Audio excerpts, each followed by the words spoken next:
Have you ever wondered how a boy who was forbidden from even looking at a book went on to become one of the most powerful voices this country has ever heard? A boy who was told, again and again, that words were not for people like him, and who still found a way to make those words his own. Stay with me, because today's story is one that will stay with you long after it ends. Hello my friends, welcome to PastEcho.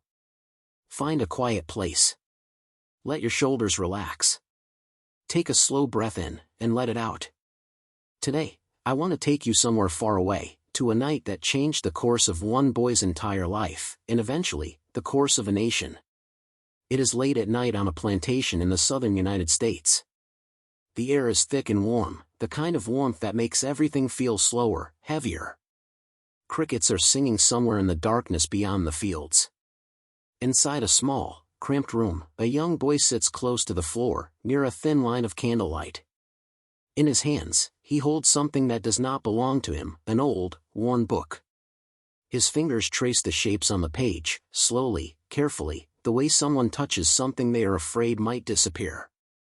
He does not fully understand what the marks mean. Not yet. But he can feel that they mean something. Something important. Something that the people who control his entire life do not want him to have. Outside the door, a friend keeps watch, glancing nervously down the dark hallway. If someone finds this boy with this book, the punishment could be severe. Painful. And yet, he does not close it. He does not put it down. Something inside him, something stubborn and quiet and burning, refuses to let go. His heart beats fast. Not only from fear, but from something else. A feeling he does not yet have a word for. Hope. Who is this boy? What could possibly be so important about a few marks on a page, that he was willing to risk everything just to understand them? His name was Frederick Douglass. Today, when people speak his name, they speak of a brilliant writer. A commanding public speaker who could hold thousands of people silent with just his voice. A man who advised presidents, who stood at the center of one of the greatest moral struggles in American history. But on that night, in that small dim room, he was simply a boy. A boy who wanted, more than anything else in the world, to read. To really understand why this single moment mattered so much, we have to step back and understand the world Frederick was born into. This was the early 1800s, a time when slavery was legal across much of the United States. Millions of black men, women, and children were treated not as people, but as property. Bought. Sold. Worked without pay. Denied the most basic freedoms that we take for granted today, the freedom to move, to speak, to choose, to simply exist without fear. And there was one rule, in many places, that cut even deeper than the others. It was against the law to teach an enslaved person to read or write. Think about that for a moment. Not just difficult. Not just discouraged. Illegal. Why would something as simple as reading a few letters be considered so dangerous? Because slave owners understood something powerful. They knew that a person who could read, could think for themselves. Could question the world around them. Could imagine a different life. And an enslaved person who began imagining freedom, was an enslaved person who might one day fight for it.so knowledge itself became something forbidden. Something locked away. Something more valuable and more dangerous than gold. Frederick was born into slavery in Maryland. Historians are not entirely certain of his exact birth year, most believe it was around 1817 or 1818, and even Frederick himself never knew for certain. Imagine growing up without even knowing the day you were born. No birthday celebrations. No sense of where you began. Just an approximate guess, pieced together by others. When he was still a very small child, he was separated from his mother, a woman named Harriet Bailey. She was sent to work on a different part of the plantation, far enough away that she could only see her son a handful of times in his entire childhood. Those visits happened rarely, and always at night, after she had walked for hours in the darkness, just to hold him for a short while before returning before sunrise. He never learned who his father was. From the moment he could walk, hard labor was expected of him. There was no softness in his early years. No safety. No one tucking him into bed with a story, the way I hope someone is doing for you right now, wherever you are listening from. Just work, and silence, and 1,000 unanswered questions about who he was and where he belonged in a world that had already decided his fate before he ever spoke his first word. Here is a word worth holding on to: forbidden. It means something you are not allowed to do, or have, or even touch. For Frederick, reading was forbidden. Books were forbidden. Even the alphabet itself, forbidden. And yet, that very word, forbidden, became the thing that pulled him forward more than anything else. There is something in human nature that happens when we are told we cannot have something. It does not always make us walk away. Sometimes, it makes us want it more. There is another word that fits Frederick's story perfectly: defiance.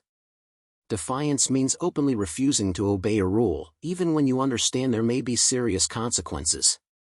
Every time Frederick picked up a book, every time he asked a question he was not supposed to ask, he was practicing quiet, careful defiance. For a brief and precious period, it seemed like Frederick might actually get his chance. When he was around 8 years old, he was sent to live in Baltimore, in the home of a man named Hugh Auld. Hugh's wife, a woman named Sophia Auld, had never owned a slave before, and she did not yet understand the unspoken rules that Frederick's life had always been shaped by. Sophia began teaching Frederick the alphabet. She was warm toward him, treating him, at least in those early days, with a kindness he had rarely experienced. Slowly, letter by letter, Frederick began to understand the shapes on a page. He learned to spell small words. For the first time in his life, the world of language, of ideas, of stories, began to open in front of him like a door. But then, Hugh Auld found out. He became furious, not at Sophia's kindness, but at what that kindness might lead to. He told her to stop immediately. And in that moment, he said something that Frederick would carry with him for the rest of his life. He said that education would ruin a slave, that it would make him unfit to be a slave, that reading would fill his mind with dangerous ideas, ideas of freedom, ideas of discontent, ideas that a slave was never meant to have. Sophia stopped teaching him. The lessons ended. But something inside Frederick had already changed, and it could not be undone. He had tasted just enough knowledge to understand exactly how much he wanted. And now, he understood something even more important, that the people who enslaved him were afraid of what reading could do.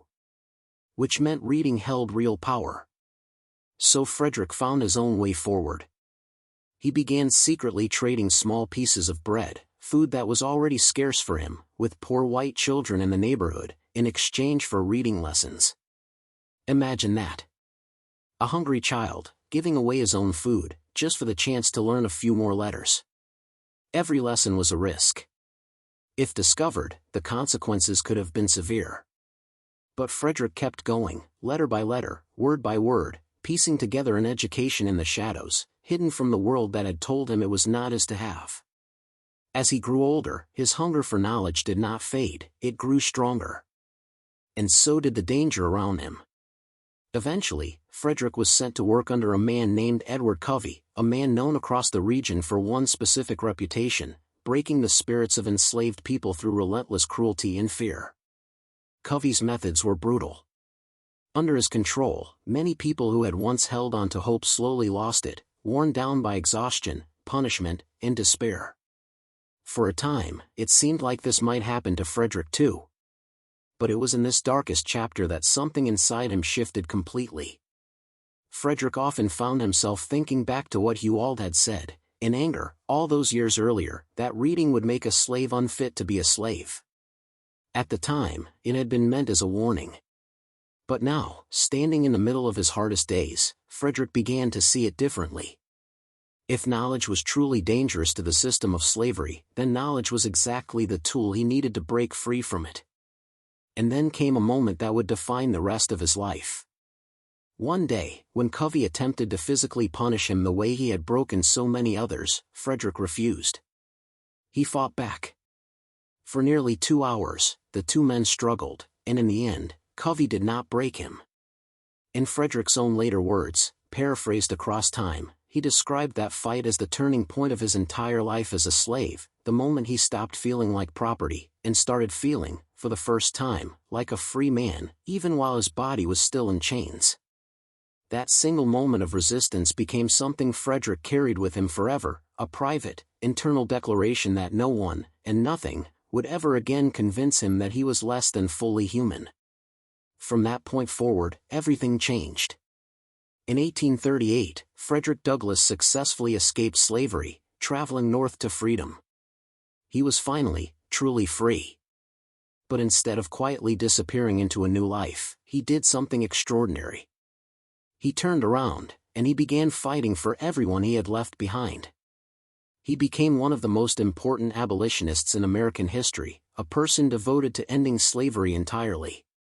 He traveled across the country and even overseas, standing in front of massive crowds, using his voice, the very voice that had once been silenced, to describe the horrors of slavery in vivid, unforgettable detail.